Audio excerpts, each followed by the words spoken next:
Naglakad na. Ayan si boss, mga kalayan, naglakad. Ayan si Yorme, naglakad. Nakakawala yung okay. Akala ko nagbibiruan lang. Yes, sir.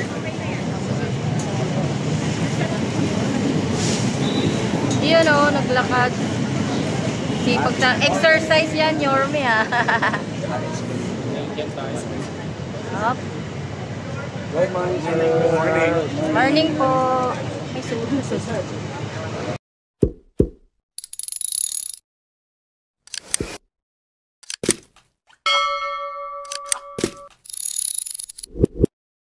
Ating Lord, na patuloy na sumusuporta sa mga programang pangkalusugan at proyekto ng PGH mula sa mga Manileño. Honorable Isko Rosa. Morning.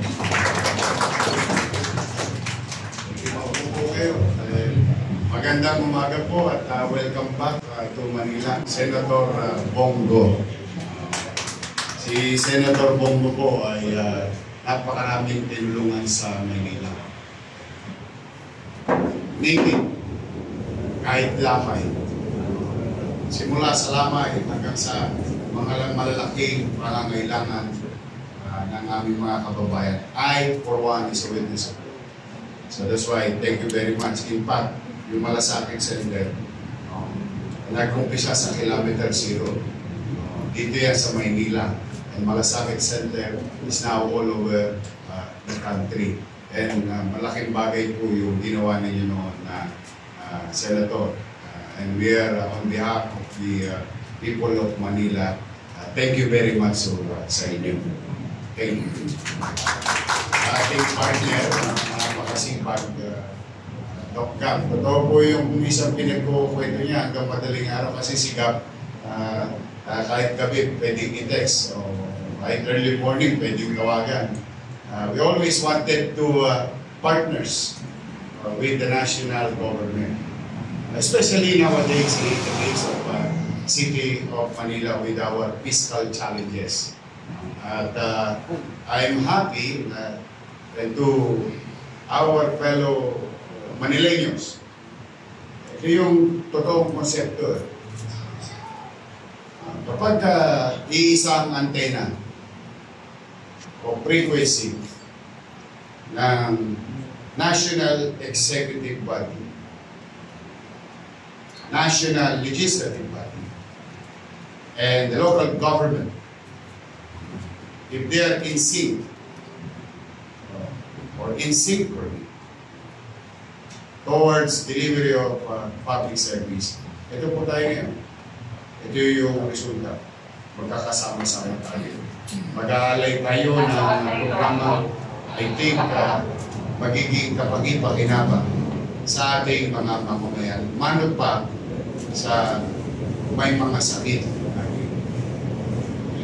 And this is our own little way of showing support to our partner, UPPGH, and to others.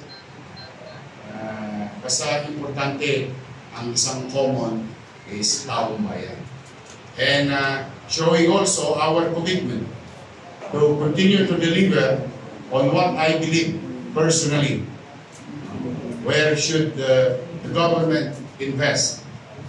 And beyond. Literally and beyond. Minimum basic needs. Healthcare, education, housing, and jobs. That's where your city government is going. That's where your city government is going to spend every single cent. Pagpapataas ng antas ng pamumuhay ng tao. The quality of life.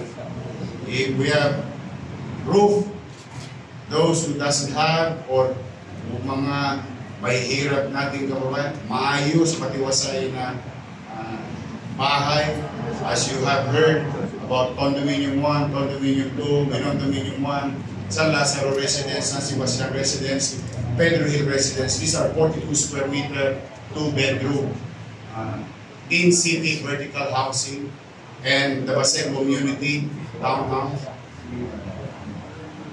And we're going to build, again, this coming first quarter of the city, of the 2026. So, kami excited. May kabulungan kami ni Gab kanina. I'm praying. Sana maging successful. I'm praying. Because with that success today, yawan Diyos, marami pang buhay na madudugtungan ang UP PGH. Ang PGH itself as an institution will now be, imagine yourself, only God knows who's going to live or die. But you have now a tool, knowledge, practical experience na makapagdagdag ng buhay ng isang tao. Mailagay siya sa malusog na pamumuhay. Kaya to the PGH community, rest assured that you have city government of Manila will work hand in hand with you. And thank you in advance. Kasi nag-umpisa na tayo doon sa aming sa hospital ng Maynila. Marami na kaming kasi ang Maynila President Cap, ang Manileño, Presidente daw. Hindi dapat nagpe-presidente. Yung mga Manileño, maraming may minahal. Sa dami ng minahal nila, para mga puso nila. Kaya, dudugtugin namin yun with your help, with science, equipment, with skills, and medical professionals. I'm really excited. I'm really excited to unclog PGH, to unclog Heart Center. That there is local government unit also investing in the same way that the national government hospital is doing. So, kapag nagtuloy-tuloy na yan, wala nang maiiwanan. Kaya alam naman natin, yung mga ganong klaseng senaryo ay mga life-threatening situation ng mga kababayan natin. So, kaya thank you very much. Huwag nyo kami pabayaan Director Padilla. But rest assured, we are really, despite of abstract kami, despite of all the problems, kapag hindi naman mauubos ang problema. Kaya lang mas marami yung pangarap namin kaysa sa problema. Kaya we are always focused. We don't want to be disturbed by noise. And patuloy kaming mamumuhunan sa aming mga bahay pangkalusugan. And today, we are grateful to Senator Bongo na kayo'y naglagay ng pondo ng mga panahon na yun. And maraming salamat kay dating Pangulong Rodrigo Roa Duterte. We give credit where it's due for supporting this program of PGH. And in our own little way, dito, manawa na kayo dito. You can use it as long as you want. But may at least ease and give level of comfort to our patients. Especially, it will save some economic challenges of our constituents. And maybe those people who will come in and out of Manila because PGH is the best. They go to PGH. But later on, pag tinuruan nyo kami ng tinuruan, mga doktor, baka naman, magbubuti kami, gagaling din kami, masaya na kami maging pangalawang magaling. Because the more, mas sumahaba ang kamay natin, mas marami tayong mayayata. And that's I think the concept of public service. National and local in synchrony. towards a particular common goal, which is public healthcare services. Ito ang ginagawa. So, sa aming mga partners, o sa mga gustong mag-donate, o idiretso na ninyo ito sa balay Linga. Dito nyo nadalhin. Huwag kayong mag-alala. Ako, sigurado ako, pag nag-donate kayo sa PGH, may kalalagyan. Hindi kami mahiyang katukin kayo. Magandang araw, magpalain nawa kayo. Maraming salamat po.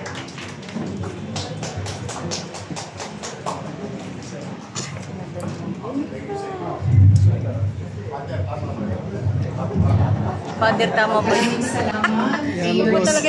Mensahe at paunang bati na rin sa iyong kaarawan is Friday. Oh yes! Happy birthday! Po sa ating Buting Mayor Isko. Okay, so at this point, karangalan ko naman pong ipakilala ang isang delikadong lingkod bayan na nagseserbisyo para sa mga Pilipino sa loob ng mahigit 2 dekada. Nagsimula ang kanyang panunungkulan sa pamahalaan noong 1998 bilang executive assistant at kalaunan ay naging trusted aide sa Davao City ni dating Mayor at dating Pangulong Rodrigo Duterte. Nahalal siya bilang senador noong 2019 at nakakuha ng mataas na 21 milyong boto. At ngayong 2025, muli niyang pinatunayan ang tiwala ng sambayanang Pilipino. Siya ang #1 senator ng Pilipinas matapos makakuha ng makasaysayang 27 milyong boto. Ang pinakamataas na boto na nakuha ng isang senador sa kasaysayan ng ating bansa. Sa Senado, siya ay nagsilbing tagapangulo ng mga komite sa palakasan at sa kabataan. Vice-pangulo naman siya sa komite sa pangkalusugan at naging tagapangulo ng naturang komite noong 2019 hanggang September 2025. Siya ang arkitekto sa likod ng Malasakit Centers, programa at sa pagtatatag ng Super Health Centers at Regional Specialty Centers na nagpapalakas sa abot-kaya at dekalidad na serbisyong pangkalusugan sa ating bansa. Bukod pa rito, sa kanyang pangunguna ay naipasa ang mahahalagang batas gaya ng Salary Standardization Law 5 na nagtataas sa sweldo ng mga kawani ng pamahalaan at Republic Act 11589 o ang PFP Modernization Act. Sa kanyang masigasig na pagtataguyod ay nailikha rin ang Department of Migrant Workers Act. Isang masugid na nagtaga-suporta ng grassroots sports development. Kinikilala niya ang mahalagang papel ng sports sa paghubog ng ating kabataan at sa pagpapalaganap ng maayos na lipunan. Samahan po ninyo ako sa pagtanggap sa ating walang sawang tagapagtaguyod para sa paglalapit ng serbisyo at malasakit sa ating mga kababayan saan man sa bansa. Ang Mr. Malasakit ng Senado, ang #1 Senator ng Pilipinas, si Senator Christopher Kuya Bong Go. Maraming salamat po. Kindly sit down. Unang-una, mawalang galang na po, Mayor. Huwag kayong magpasalamat sa akin. Ako po ang dapat pagpasalamat sa inyo dahil binigyan niyo po ako ng pangalawang pagkakataon na makapagserbisyo po muli sa inyo. Ako po isang probinsyano lamang, isang Bisaya na Batanggenyo na binigyan niyo po ng pagkakataon na makapagserbisyo. Hindi ko po sasayangin yung pagkakataong binigay niyo po sa akin. Magtatrabaho po ako para sa Pilipino sa abot ng aking makakaya. Serbisyo, sipag at more malasakit po ang pwede kong i-alay sa inyo. Ang dapat nating pasalamatan ngayong araw na ito, hindi po kami mga politiko. Ang dapat nating pasalamatan ngayon, ang ating mga medical frontliners. Hindi po natin mararating itong kinaroroonan natin, hindi po dahil sa inyo. Headed by our Dr. Gap Legaspi, palakpakan po natin at lahat ng mga doctors na narito. Salamat po, Sir Dr. Gap. Laki po respeto sa inyo. Ang ganda po ng PGH na ngayon. At katulad ng SPMC sa Davao, magiging kumpleto na rin po. Isa rin po ito sa ating isinulong na batas noon dito. At yung Alam mo, pag ikaw yung magulang, gahanap ka talaga ng paraan para mapagamot ang iyong anak. Ang hirap po sa India, minsan nagtatrabaho yung mag-asawa, kailangan nilang pumunta ron, apektado ang kanilang trabaho. Ngayon, masaya po ako na sana po ituloy-tuloy po ito na meron na pong kakayahan dito sa ating bansa. Hindi na po sa private hospital, pati na rin po sa public hospital. Ako naman po bilang inyong senador, sa abot po ng aking makakaya kung ano pong pwede kong maitulong sa inyo. At gusto ko rin pong pasalamatan ng ating masipag na mayor. Matagal ko na itong kaibigan, 2015 pa po. Magkasama kami tuwing merong sunog, madaling araw, pinupuntahan namin, may patay, binibisita namin. At sobrang matulungin po ito at masaya po ako na siya po muli ang mayor ng Maynila. Sa pakikipagtulungan po sa PGH, alam natin na maraming mga kababayan natin ang mga matutulungan sa mga programa po ng City Government ng Maynila. Palakpakan po natin ang ating masipag at magaling na Mayor Isko Moreno. Sir, maraming salamat, kaibigan. Magkasama po tayo sa pagsiservisyo sa ating mga kababayan. Lalong-lalo na po yung mga mahirap nating kababayan na wala pong ibang mapuntahan. Sa lahat po ng, of course, Dr. Maricar Sabiniano, Coordinator po ng Balay Lingap, Dr. Karin Garcia, Chair po ng DFCM, Dr. Andrew Ang, Dr. Rowena Fatima Pedrajas, Dr. Kasha Ingada, Dr. Edelberto Garcia, Dr. Dorothy D. Ching B. Ang Saway, yan po ng rehab po. No? Salamat po Dr. Marta Umali, Dr. Blas Bandian, Dr. Rumali Cordera, Attorney Cecilia Real, Dr. Grace Padilla, Civil Health Officer, and of course, Father Manilito Ocon. Father, salamat po. Ang dapat pasalamatan natin ngayon ang Panginoon. Palakpakan natin ang Panginoon. Wala tayo dito ngayon kung di po dahil sa ating Panginoon. Of course, Mr. Christian Eric Villaflor, Miss Daisy Manlangin, all doctors, nurses, frontliners po ng UP, PGH, maraming salamat po sa inyo. Unang-una, totoo po yung sinabi ni Dr. Gab. Naawa kami sa mga noon pa to, mayor pa po si Mayor Duterte ng Davao City. Sa SPMC po, maraming naka-hilera dyan sa sidewalk. Yung mga watchers, kasi ang SPMC Regional Hospital, hindi lang po yung mga pasyente ay nanggaling sa Davao City mismo. Yung iba, nasa kapit rehiyon, ang layo. 4 na oras yung biyahe, 5 oras yung biyahe. Wala silang sariling bahay, wala silang sariling pagtitirhan. Nandiyan lang po yan sa sidewalk. Katulad dito sa PGH, nakikita ko minsan habang nag-aantay, nasa sidewalk lang po ng PGH. Ngayon, sabi niya, patayo tayo ng balay pasilungan doon sa Davao. It's a 1 floor. Ngayon po, pinagawa natin maging 5 floors na po. Pwede silang magpahinga, pwede silang yung mga kamag-anak nila. Para po ito sa mga watchers at saka sa mga patients na hindi pa pwedeng umuwi. So sabi niya noong 2019, bago pa nung pandemya, mahal po ni former President Duterte itong UPPGH.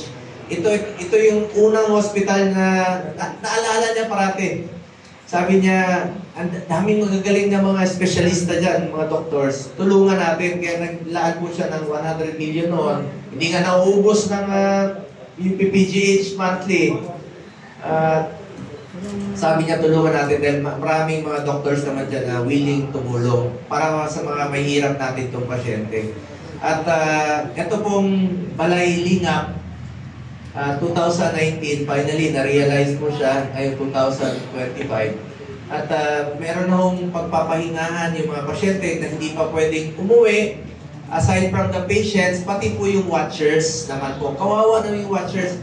Alam niyo, kami po mga probinsyano, karamihan po yung walang sariling bahay po dito sa Metro Manila.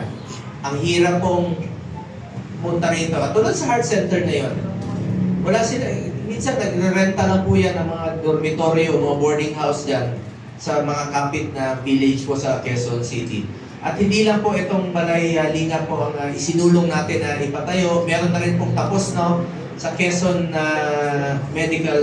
Quirino Medical Center.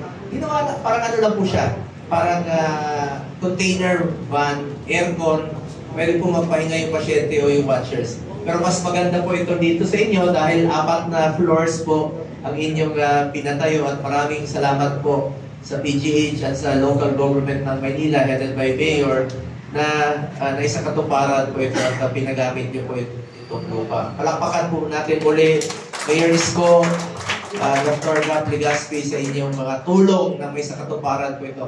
At hindi lang po itong balay lingap ang ipinatayo natin sa Red Star. Ito po, Quirino Memorial Center, meron pong bahay pasilungan, tapos na po, nabuksan noong September 11. At ito po sa PGH, sa Davao naman po, tapos na, 5 floors. At meron rin po tayong mga isinulong pang ipatayo, no? Sa Philippine Children's Medical Center, Philippine Heart Center, at sa Dr. Jose Rodriguez Memorial Hospital. So, 6 po yan ating isinulong at yan po ang gusto ko rin pong maipatayo at paparamihin pa kasi kawawa talaga yung mga nasa probinsya. Ang hirap pong magkasakit, wala po silang ibang matakbuhan kung hindi tayo pong mga government hospital. Tulungan po natin. At proud lang po ako bilang inyong senador sa ating pagpupursige rin po ng ating masipag na si Dr. Gap Legaspi ay principally sponsored Republic Act 12210 increasing the bed capacity of the Philippine General Hospital from 1,334 to 2,200 beds. At bilang inyong senador, I have authored 25 laws. I have principally sponsored 95 laws, including 93 laws for the establishment and upgrade of public hospitals. I co-authored and co-sponsored 193 laws. At kasama na po dyan karamihan, increasing the bed capacity at pagtatayo po ng mga hospital. At nakita ko talaga, sa kakaikot ko sa buong Pilipinas, hirap na hirap po tayo. At masaya po ako na ito pa lang yung PPGH, ang talagang health provider ng City of Maynila, no? Part po siya. At nakita ko ang hirap po magkasakit. Noon, bago pa yung pandemya, sa kakaikot ko sa buong Pilipinas, isang pasyente, isang kama, 2 pasyente. Lalo na yung pandemya na bawal pong magkadikit-dikit. The more we should invest sa ating healthcare system. 6 years po akong naging chairperson ng Committee on Health. Ngayon, vice chairperson na lang po ako dahil po sa changes sa politika sa Senado. At ako po ang chairman ng Committee on Youth, Committee on Sports, at vice chairperson po ako ng Committee on Health. At sa Commission on Appointments naman po, sa health pa rin po yung aking, kung sakali, no, may mga na-appoint na Secretary of Health, kami po yung nag-sponsor sa Commission on Appointments. Anyway, bilang chairman po ng Committee on Health, 6 years po noon, 3 po ang aking naging prioridad. Malasakit centers, super health centers, at regional specialty centers. At ang PGH po, ang isa sa mga unang malasakit center na naitayo po noon. At dapat po walang pinipili yan. Para sa Pilipino po yan. Pera po ng Pilipino yan, dapat po ibalik sa Pilipino sa mabilis na paraan. At ako naman po nakikiusap sa ating mga social worker, huwag niyo pong pabayaan yung mga kababayan natin mahirap na wala pong ibang matakbuhan. Habaan niyo po ang inyong pasyensya sa mga pasyente na wala pong ibang matakbuhan kung hindi po tayo na nasa gobyerno. Meron na 167 na malasakit center sa buong Pilipinas at kasama na po ang PGH. Batas naman po yan at karapatan po yan ng bawat Pilipino. Pangalawa po, ito pong super health centers. It's a medium type of polyclinic. Maganda po ang layunin ng super health centers. Kaya nakikiusap po ako parati sa ating DOH na make it operational. Monthly po ako nag-hearing noon, including PhilHealth, yung mga reforma po sa PhilHealth. At nagkaroon po ako ng 14 hearings sa Senado, kasama na po dyan yung health emergency allowances ng ating health workers. Finally, last year, nabayaran na po yung 27 billion at this year, yung 6.7 billion. Sa ating pagpupursige, pagpapaalala sa ating DOH at DBM. Dahil services rendered na po yan, pinaghirapan po yan ng ating mga health workers. Sila po ang hero ng pandemya. Kayo po yung hero ng pandemya. Hindi natin mararating ito kung hindi po dahil sa inyo. Pinaglaban natin yan. At gusto ko lang po i-share sa inyo ito sa PhilHealth. No? sa mga masama po loob ko sa PhilHealth last year, dahil meron po silang excess funds na binalik sa National Treasury, hindi naman po excess funds yun dapat Dapat po ginamit yun sa pasyente para walang excess funds, walang kukunin yung National Treasury. Ngayon, binalik rin po. Ang PhilHealth po, klaro naman PhilHealth, health para sa Pilipino. PhilHealth, klaro po. So, para paglalaban ko po ang kalusugan ng bawat Pilipino. Finally naman po, marami na silang reformang ginawa. Pero napakaliit pa rin po ng share ng PhilHealth. Kahit tinasa nila ng 50% yung case rates, maliit pa rin po yun. Sobrang liit po. Meron pong isang medical, provincial medical chief ng Camarines Norte. Nagkasakit po siya. 4 million ang sinagot ng PhilHealth, 27,000. Nagkasakit siya muli, 6 million ang sinagot ng PhilHealth, 27,000. A total of 57,000 out of 10 million, that is less than 1% pa rin po. Kulang. Tinasa nila yung case rates, kulang pa rin po, 27,000, 28,000 lang yun. 85,000 out of 10 million. Dapat po, ang PhilHealth, gamitin niyo po yung pondo, ibalik niyo sa tao. Alam mo yung Provincial Health Officer, ang na-contribute niya po sa kanyang sahod, 200,000. Ang na-avail niya lang po, it's 58,000. Nalugi pa siya, namatay pa siya. Dapat po ang PhilHealth, gamitin niyo po sa yung pondo. Ibalik niyo po sa taong bayan dahil kaltas po yan sa sahod namin. At pangalawa, yung mga indirect contributors, dapat alam nila na meron silang benepisyong natatanggap sa PhilHealth. Minsan, hindi po alam ng ating mga kababayan. Meron pong buntis sa Cebu, nanganak sa sidewalk, takot magpa-hospital. Namatay po yung mag-ina. Dahil po sa takot silang magpa-hospital. Anyway, going back to my job as a senator, yan po na sa Super Health Center, kahapon po, sa pagdinig ng committee hearing, nakikiusap po ako muli sa DOH, please make it operational. Magtulungan po kayo ng LGUs. LGUs naman po mag-ooperate yan, magtulungan po kayo. Trabaho po ng DOH yan to make it operational. Bigyan niyo po ng prioridad yung completion at matatapos po ito. Kulang raw nila doctors minsan, mga nurses, medical frontliners. Magtulungan po kayo dahil 7,000 islands po ang Pilipinas. May mga lugar po na walang hospital, walang mga health centers. Ngayon po, marami po maganda po ang layunin ng Super Health Centers tulad ng Tinloy, Batangas. Island po, 1 oras ang biyahe noon, yung mga buntis nanganganak sa tricycle sa bangka. Ngayon, meron silang health center doon na pwede na po manganak. Nandiyan na po yung pharmacy.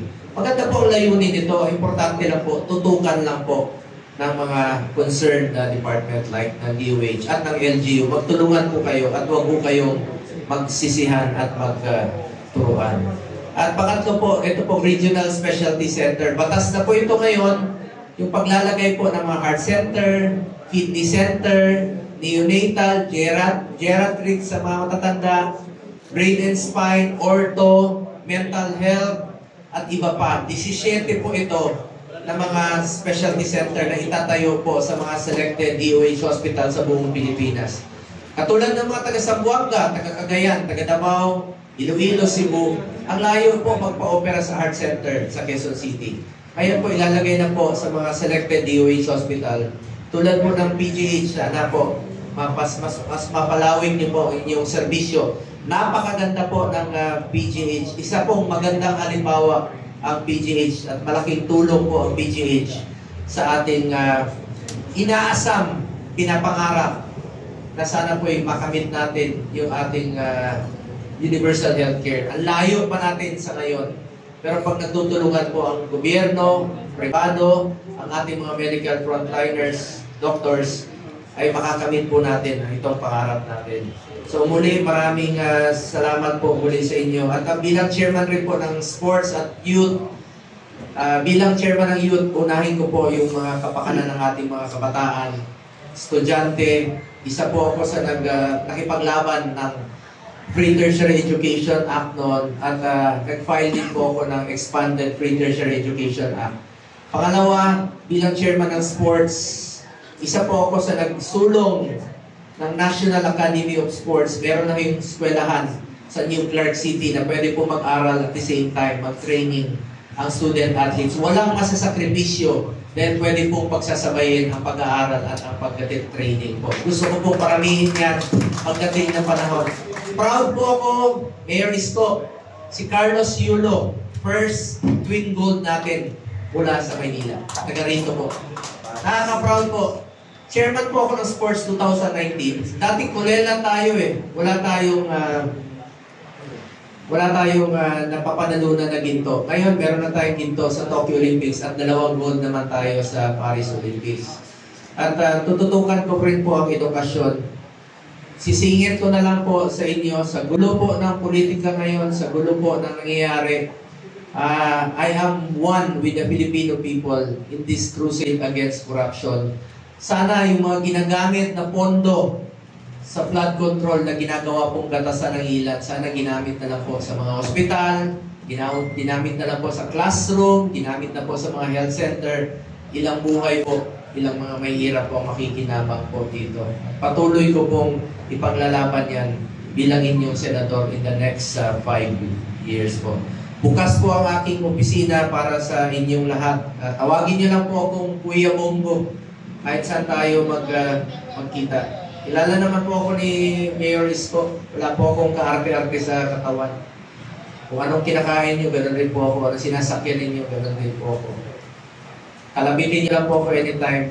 Just call me Kuya Bongo. Pero may pakiusap lang po ako sa inyo. Mas matanda kayo sa akin. Huwag niyo naman akong tawaging Kuya. Bongo lang po. Madaling tandaan pangalan ko, Mayor. Pumunta ka dyan sa kanto. Pag traffic, mainit ang ulo ninyo. Anong sasabihin niyo pag nag-green na yung traffic light? Go. Go. Alam niyo. Pag gutom na kayo, bibili kayo ng manok. Chokes to? Okay. At saka sa mahilig uminom ng alak, anong tawag sa inyo? Lasing? May pakiusap lang ako sa mga lasing ko. Magagalit ang mga doktor sa inyo. Huwag na huwag kayong magmaneho pag nakainom kayo. Pag may nangyari sa inyo, ako na naman ang maalala ninyo. Pag kayo ay na? Bunggo. Bunggo. Kita nyo wala. Anyway, ang ating paboritong araw, walang trabaho, Linggo. Sa mga Bisaya, may Bisaya dito? Sus, tinagkan mo na Bisaya. Marami. Bisaya. Sa amin, ang aming paboritong araw, Domingo. At meron pa. Kaya nagtataka sila, bakit nanalo ako sa, alam mo, number 1 ako sa Mindanao, number 1 rin ako sa Visayas. At some areas dito sa Luzon, number 1 ako sa Mountain Province, sa Bataan, dito po sa North, dito po Vizcaya. Sa mga Ilonggo, sa Capiz, number 1 daw ako doon. Alam niyo bakit? Lahat ng Ilonggo kamag-anak ko. Kasi ang tawag sa kanila, Ilonggo. Ang pangalan ko, Bongo, ni Pinsan kami, damo sa parintingan to. Totoo, marami talaga kamag-anak. Mga Tisoro, isa po akong Batanggenyo na Bisaya rin po. So, maraming Bisaya dito sa Manila. Naligaw lang po kami rito. Hindi naman po sinasadya na napunta po kami rito. Kahit si former President Duterte, ayaw sana mag-presidente no? Talagang pinilit lang po siya ng tao. Ako, hindi naman mag-akalang maging senador po ako. Gusto ko lang po tahimik na buhay, makapagtrabaho lang po. At proud lang po ako, malapit po sa puso ko rin yung medical field. Kasi yung anak ko, isa na po siyang registered medtech, magna cum laude sa UST nung this year at ngayon gustong mag-doktor. So, nag-proceed po siya bilang doktor. Yung isang anak ko naman po, taga dito po ako, taga Maynila rin po ako. Tagal rin po ako dito. Hanggang ngayon. At yung anak ko, siya po yung number 1 ng batch nila sa accountancy sa Lasal noong 2019. Summa cum laude po siya noon. At top 3 siya sa board ng accountancy. At ngayon, lawyer na po siya. Siya yung class valedictorian ng Ateneo School of Law. So, CPA lawyer na po siya ngayon. So, malapit po sa puso ko yung kabataan. At edukasyon, napakahalaga po para sa atin. Lahat naman tayo mga magulang gusto natin ang bigyan magandang kinabukasan po ang ating mga anak. So maraming salamat po uli sa inyong lahat. At Father, maraming salamat po. Sana po'y maalala ninyo ito sa mahabang panahon. Mga kababayan, dahil ako po'y naniniwala na ang serbisyo po sa tao Father, servisyo po yan sa Diyos. Palakpakan natin ang Panginoon sa buhay. Maraming salamat at mahal na mahal ko po kayo. Thank you very much po. Doc, sa lahat ng mga medical workers ng PGH, congratulations po. Mayoris po, congratulations. Tulungan natin mga kababayan natin mahirap. Wala po ibang pagkakuha. Salamat po. Maraming salamat, Kuya Bongo, sa inyong patuloy na suporta at inspirasyon para po sa aming lahat.